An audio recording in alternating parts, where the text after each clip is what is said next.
Hello and welcome to this video lesson from the IELTS coach. In today's lesson, I want to give you a few tips for the IELTS speaking exam.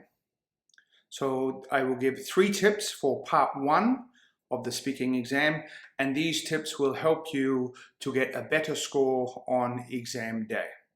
The first tip that I would like to give you is for all of the part 1 questions, and there will be 10, 11 or 12 questions. For all of the questions, I want you to answer the question directly and then add more details.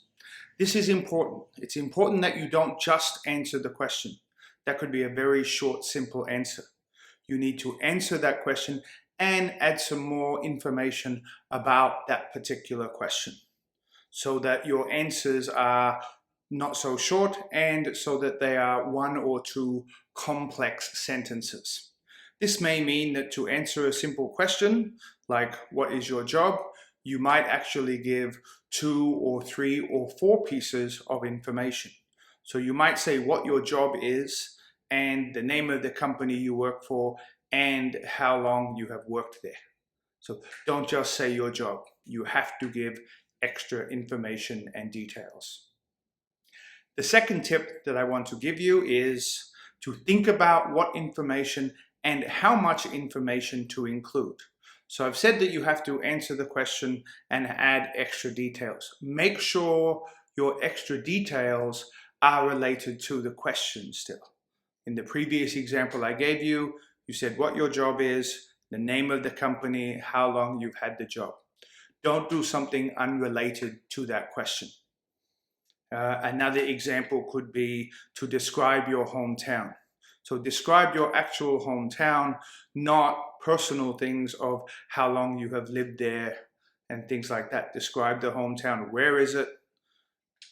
The location, the scenery, extra information about your town. And the final tip that I want to give you is for when you are doing practice for the speaking exam, don't just think about what you are going to say. Don't write down what you are going to say. You have to practice speaking out loud. It is a speaking exam. It's not about your ideas. It's about how well you actually speak.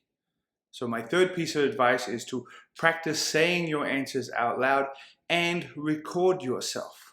Recording yourself and watching yourself give your answers can help you to improve what you will say on exam day. So I hope these 3 tips have helped you prepare for the IELTS speaking exam for part 1. If you would like some more advice and tips for the IELTS exam, please visit my website, theieltscoach.com. Thank you for watching.